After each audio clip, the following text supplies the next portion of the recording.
비행기 추락 안데스의 72일. 인간의 경계를 넘어 돌아온 16인의 기록.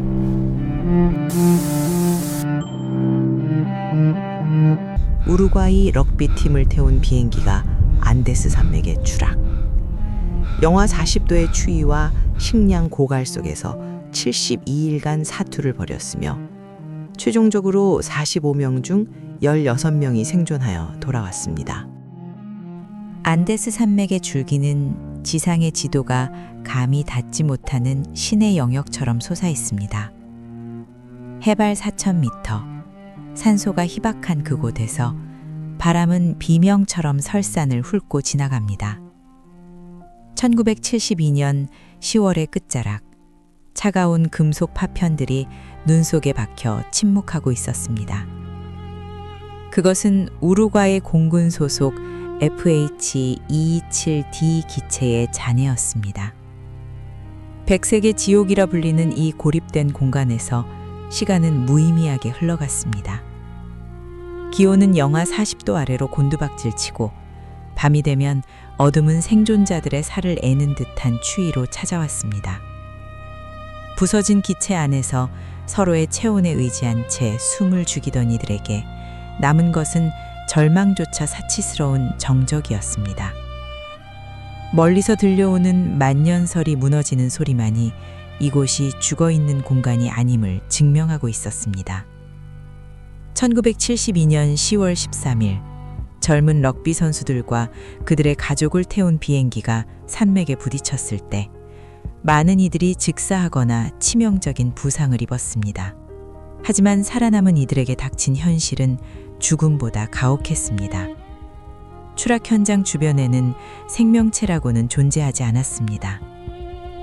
나무 한 그루, 풀 한 폭이 보이지 않는 거대한 얼음의 요새였습니다. 그들에게 주어진 식량은 초콜릿 몇 조각과 와인 한 병이 전부였습니다. 28명의 생존자는 그것을 며칠에 걸쳐 손톱만큼씩 나누어 먹으며 구조를 기다렸습니다. 비행기에서 발견한 소형 라디오는 유일한 희망의 끈이었습니다. 하지만 추락 11일째 되는 날, 지직거리는 잡음 사이로 흘러나온 소식은 그들의 심장을 얼려버렸습니다. 수색 작업을 중단합니다.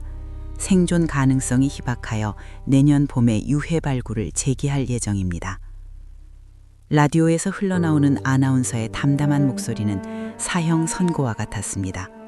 이제 그들은 세상으로부터 잊힌 존재가 되었습니다.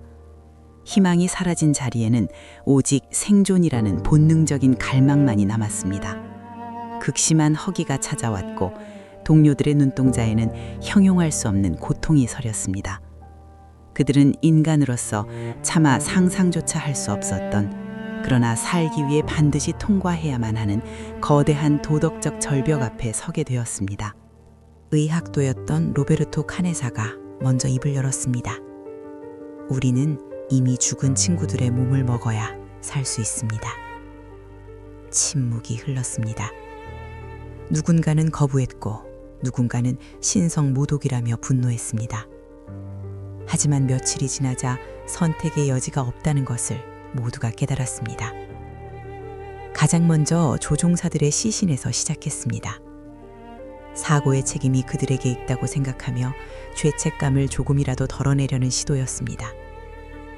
내가 죽으면 나를 먹어도 좋아. 그래서 너희가 살 수만 있다면. 한 친구가 말했습니다. 나도 그래. 나도. 생존자들은 서로에게 약속했습니다. 죽음이 찾아온다면 자신의 몸을 남은 이들을 위해 기꺼이 내어주겠다고. 시련은 멈추지 않았습니다. 추락 17일째 되던 밤, 깊은 잠에 빠져있던 기체 안으로 거대한 눈사태가 들이닥쳤습니다. 눈더미는 순식간에 계시를 덮쳤고 그나마 숨을 쉬고 있던 8명의 동료를 추가로 앗아갔습니다. 좁은 기체 안은 다시금 비명과 흐느낌으로 가득 찼습니다. 난도 파라도는 눈 속에서 간신히 빠져나와 산소 부족으로 허덕이는 친구들의 입에 손을 넣어 얼음 덩어리를 파내었습니다. 죽음은 가장 친숙한 이웃이 되어 매일 아침 그들의 곁을 지켰습니다. 살아남은 이들의 몸은 급격히 쇠약해졌고 비타민 부족과 동상으로 살점이 썩어 들어갔습니다. 하지만 그들은 서로의 이름을 부르는 것을 멈추지 않았습니다. 누군가 삶을 포기하려 할 때마다 다른 한 명은 그의 손을 잡으며 내년 봄에 보게 될 몬테비데오의 바다를 이야기했습니다. 그것은 환상이었으나 그들을 버티게 하는 유일한 실체이기도 했습니다. 12월이 되자 안데스의 태양은 조금씩 눈을 녹이기 시작했습니다. 그러나 기다림의 끝은 구조가 아닌 완전한 소멸임을 그들은 알고 있었습니다. 난도 파라도와 로베르토 카네사 두 청년은 결심했습니다. 앉아서 죽음을 맞이하느니 걷다가 죽겠다는 것이었습니다. 그들은 기체 안에 단열재를 뜯어내 직접 꿰맨 침낭과 며칠분의 식량을 챙겨 서쪽으로 향했습니다. 그들 앞에는 해발 5,000m에 육박하는 거대한 봉우리가 가로막고 있었습니다. 전문 등반 장비도 산소호흡기도 없었습니다. 오직 럭비화를 신은 팔과 서로에 대한 믿음뿐이었습니다. 난도는 숨이 턱끝까지 차오를 때마다 뒤에 남겨진 동료들의 눈빛을 떠올렸습니다. 사흘을 기어오른 끝에 마침내 도달한 정상. 하지만 그곳에서 보인 것은 끝없이 펼쳐진 또 다른 설산의 파도였습니다. 로베르토는 무너져 내렸습니다. 난도, 우리가 틀렸어. 끝이 없어. 하지만 난도는 대답했습니다. 아니, 저기 멀리 산 그림자가 끊기는 곳이 보여. 저기까지만 가자. 죽더라도 저기서 죽자. 그들은 다시 걸었습니다. 발톱이 빠지고 폐가 찢어질 듯한 통증 속에서도 10여일을 더 걸었습니다. 추락 현장에서 무려 70km를 이동했을 때 기적처럼 눈이 사라지고 흙이 보이기 시작했습니다. 시냇물 소리가 들렸고 그 옆으로 소를 몰고 가던 칠레의 농부 세르히오 카탈란이 나타났습니다. 1972년 12월 21일, 71일간의 지옥이 끝나는 순간이었습니다. 1973년 1월, 전 세계 신문의 일면은 안데스에서 돌아온 16명의 청년들로 도배되었습니다. 대중은 그들을 기적의 생존자라 불렀고 그들이 살아남기 위해 선택해야 했던 처절한 방식에 경악하면서도 경의를 표했습니다. 몬테비데오의 공항에는 수만 명의 인파가 몰렸습니다.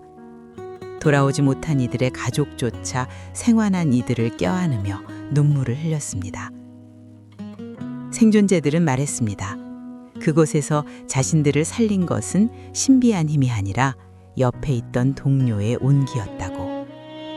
1973년의 봄은 그 어느 때보다 찬란했습니다. 안데스의 차가운 얼음 밑에 묻어두고 온 동료들의 영혼을 기리며 살아남은 16명은 남겨진 삶을 더욱 치열하게 살아내기로 맹세했습니다. 오늘날 안데스의 그 자리에는 작은 십자가 하나가 세워져 있습니다. 바람이 불면 여전히 삭막한 소리가 들리지만 이제 사람들은 그곳을 죽음의 땅이 아닌 인간의 숭고한 의지가 승리한 성지로 기억합니다.